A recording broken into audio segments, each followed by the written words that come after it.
It started as a regular day, the kind where no one expects anything to shift. The kitchen was humming, the heat, the clang of metal, the rhythm of preparation. That kind of familiarity is comforting, until it isn't. And for Conor McGregor, known more for punches and bravado than for quiet reflection, something very human disrupted that rhythm. He noticed something off. His cook, usually focused and efficient, had slowed down. Not just physically, but in presence. His eyes didn't land where they should. He burned the garlic. Twice.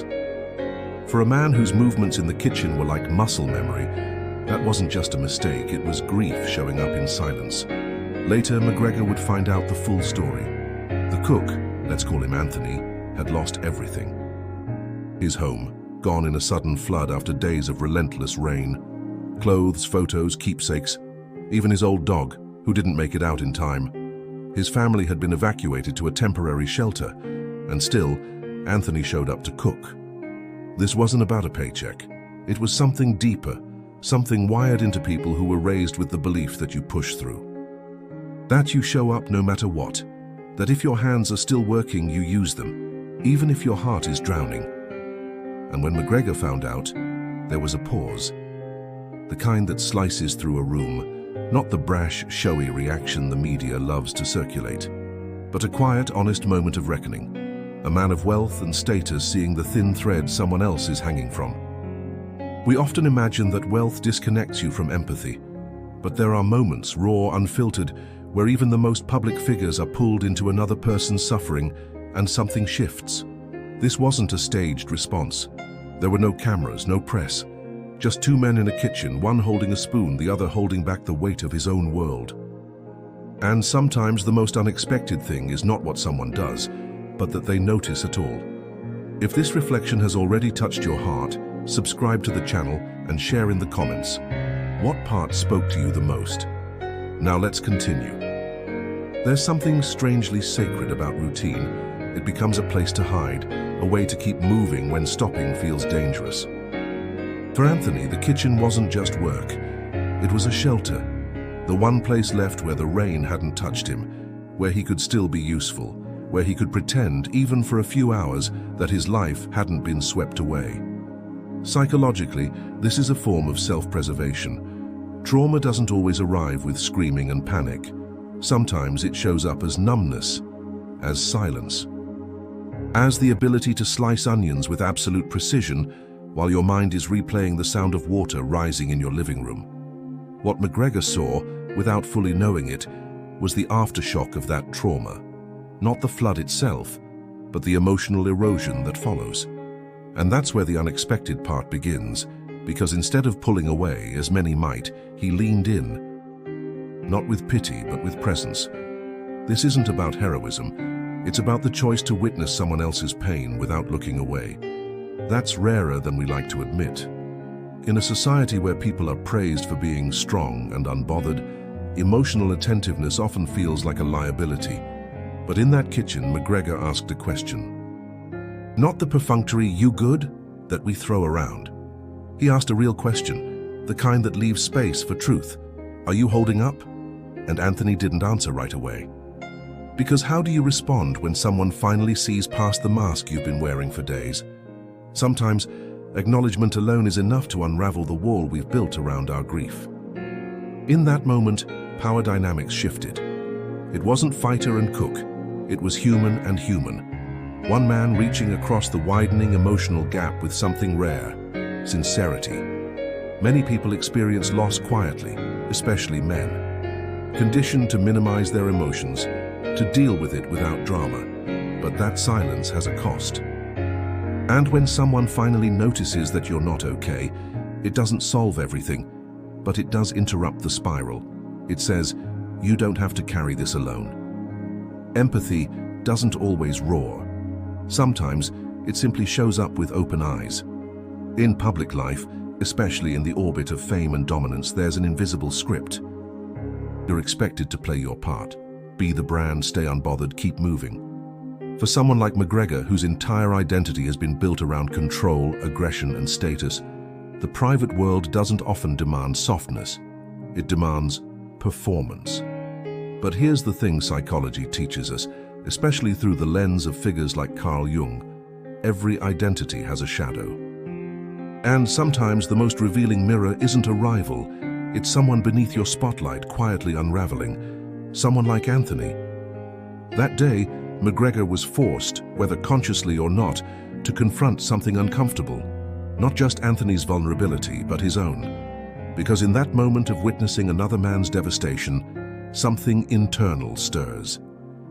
You begin to see that no amount of money or reputation insulates you from human fragility.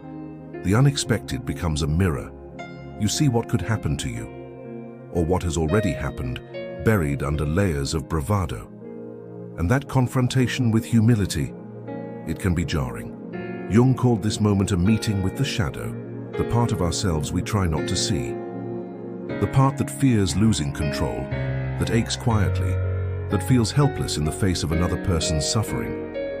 When McGregor responded, not with orders or detachment, but by pulling Anthony aside and saying, "Take a break, I've got this covered for now," it wasn't about generosity alone. It was a glimpse of his own humanity rising through the cracks. He didn't offer a press release or a camera-ready donation. He made a real-time decision to step into someone else's pain, to rearrange the hierarchy of that moment. We often think of ego as loud, demanding, but it can also be the barrier that keeps us from compassion. When we put it aside, even briefly, we make space for a more honest version of ourselves. And in this case, McGregor's unexpected act wasn't just kindness, it was a rare surrender. A moment where the mask slipped, and the man behind it did something real without needing applause. For generations, especially in places like the US, masculinity has been defined by endurance, control, and emotional restraint. Men are taught early on that pain is something to overcome, not express. That empathy is admirable, but distance is safer. You don't cry, you don't crumble, you stay strong no matter the cost. And yet, strength, real strength, looks very different in private moments like the one McGregor and Anthony shared. It doesn't come from suppressing emotion. It comes from embracing it and still choosing to show up. What McGregor did next would seem small to some. He asked Anthony where his family was staying. He asked what they needed. And then he did something even more vulnerable. He listened.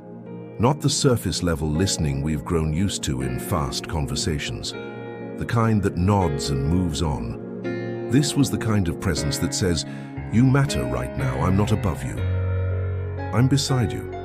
For someone whose public image is built on dominance, this shift is seismic, because compassion disrupts the myth of invincibility. It introduces a new kind of power, the power of emotional maturity. And that kind of power is still radical in a world that rewards detachment. In psychological terms, we could call this an integration of the anima, the softer, receptive part of the psyche that exists within all of us, regardless of gender.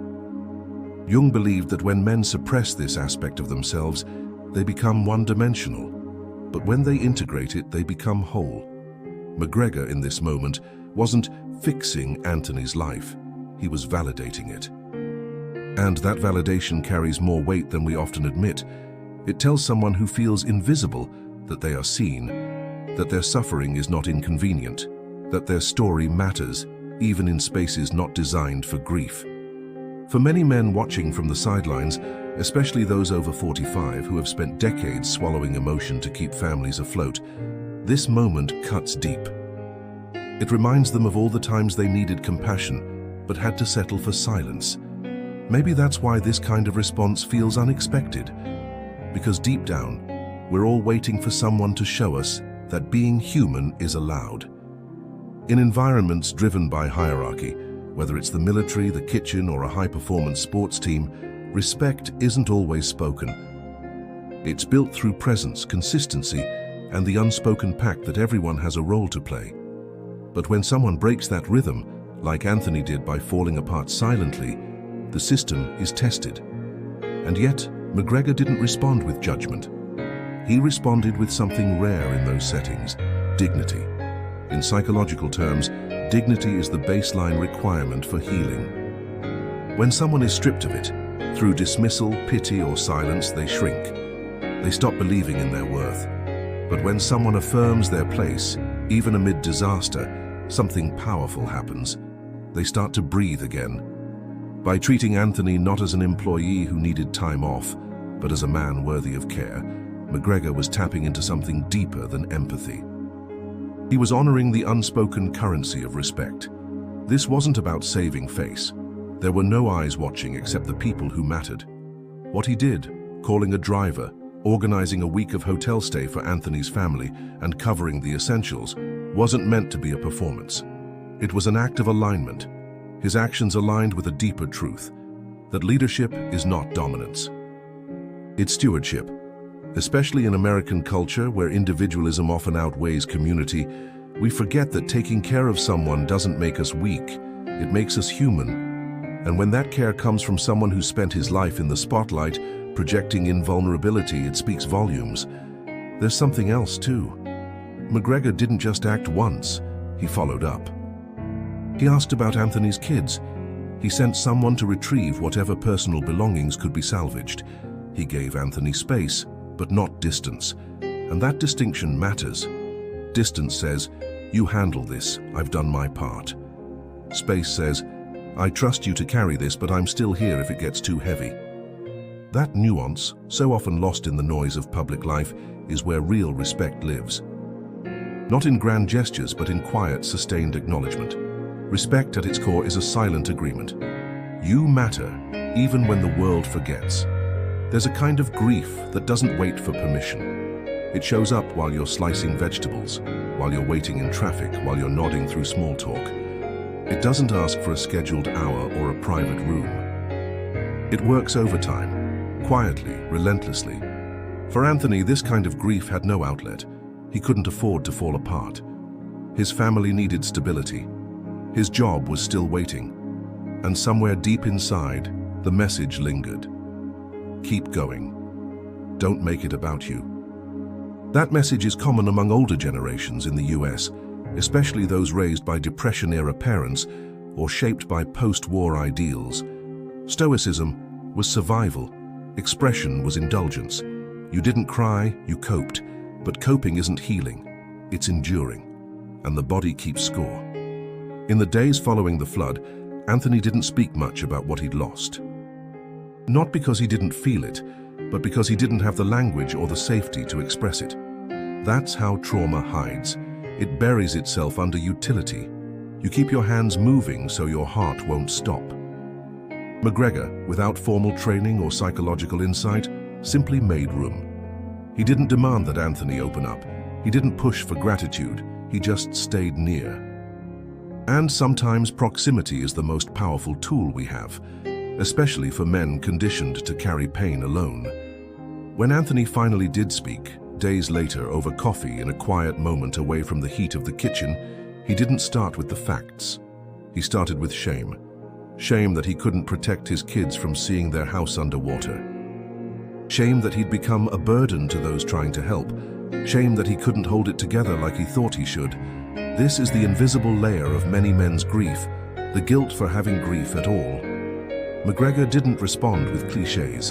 He didn't try to fix the pain. He said, "You didn't fail, nature hit hard, you stood up, that's it." That sentence, simple as it was, cracked something open. Not just in Anthony, but in anyone listening who had ever blamed themselves for life's storms. Because the truth is, resilience isn't the absence of pain. It's showing up with it anyway. By midlife, most people have internalized a script: be strong, provide, keep things together.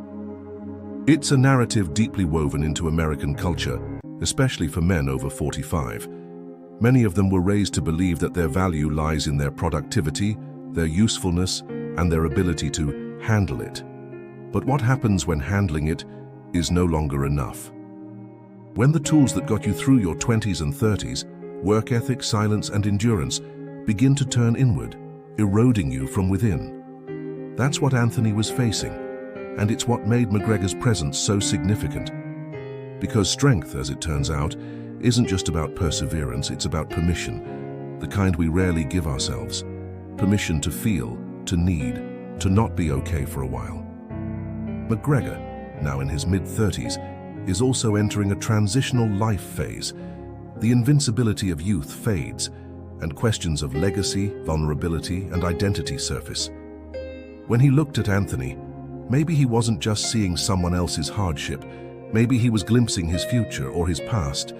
This is how midlife quietly invites men into transformation. Not with dramatic crises, but with moments that force reflection. You start to ask, what kind of man do I want to be now? What kind of presence do I want to leave behind? In helping Anthony, McGregor was likely confronting a part of himself too, the part that wonders what remains when the fight is over, when the cameras go dark. The part that wants to know if strength can look different, quieter, more grounded, more generous. Psychologist Erik Erikson spoke of midlife as a battle between generativity and stagnation. Will you invest in others, pass on wisdom, become a source of stability? Or will you cling to relevance and slowly wither under the weight of your own unmet needs? McGregor chose generativity in that moment. He extended care not just to Anthony but to himself by stepping into a deeper version of masculinity, one not built on invincibility but on emotional courage. That's the shift we rarely talk about, the moment when a man redefines his strength, not by how much he can lift but by how deeply he can hold space for others. And that redefinition? It may be the most powerful legacy of all. Not every life is changed by a grand gesture. More often it's the subtle shift, the moment someone feels truly seen, that sets transformation in motion. For Anthony, being seen by McGregor wasn't about charity or favors. It was about dignity. It was about being acknowledged as more than a background character in someone else's story. There's something quietly radical about that. In the modern American workplace, particularly in service roles, invisibility is the norm. You show up, do your part, go home. You don't expect recognition, much less emotional regard. But when someone of perceived higher status breaks that pattern and treats you as an equal, the effect isn't momentary, it lingers. It restores a sense of self. Psychologically, this is tied to what Abraham Maslow called the esteem needs. Beyond safety and survival, human beings crave respect, validation, and belonging. When those needs go unmet, people shrink, not always physically, but spiritually. They become less likely to advocate for themselves, less willing to trust, more prone to burnout or despair. What McGregor offered Anthony was not just temporary support. He disrupted the erosion of those esteem needs. He reminded him, intentionally or not, that his presence mattered, that his work, his pain, his resilience, all had weight. And what followed was quiet but real. Anthony didn't bounce back overnight. There were still days when the grief felt heavy, when the anxiety of rebuilding hovered in the background. But he stood differently. His posture changed. His eyes were steadier. Because someone had looked him in the eye and said, in essence, "You're not invisible." This ripple effect can't be underestimated. One man choosing to show up with compassion models a new standard of connection. And that energy travels. Other staff took note. The tone in the kitchen shifted, less transactional, more human. It's easy to think we need a platform to make a difference. But the truth is, emotional presence doesn't require a microphone. It requires courage. It requires attention. It requires that we choose to see each other even when life tells us to look away. And in doing so, we become more than roles. We become witnesses, healers, humans.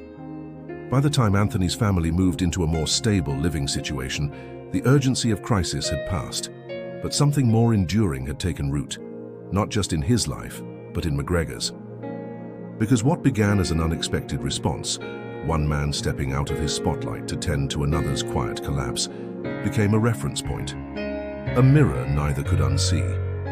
We often imagine our character is shaped by major achievements or devastating failures. But more often it's carved in the pauses, in the spaces where no applause is waiting, where we could look away, but don't.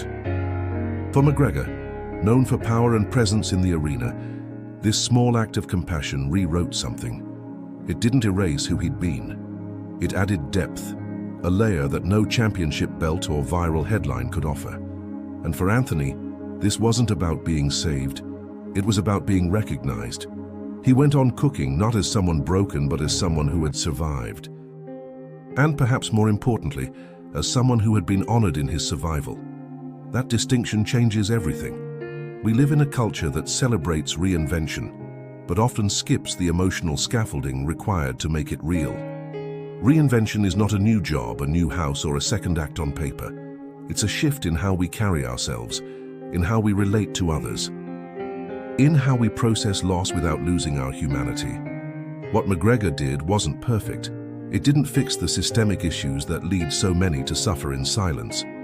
But it did break a personal pattern. It replaced reaction with reflection, distance with presence, power with care. And in doing so, it offered a quiet template for what it means to be there.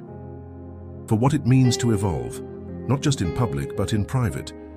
If you're in midlife, like many watching this, maybe this story echoes your own quiet reckoning. The moments you didn't plan for, the losses you endured with no spotlight, the times someone surprised you with kindness, or the times you surprised yourself. These are not side notes. They are the substance of who we become. Because at the end of it all, the most unexpected thing isn't that someone helped, it's that in doing so, they became someone new. If this story moved you, take a moment to reflect.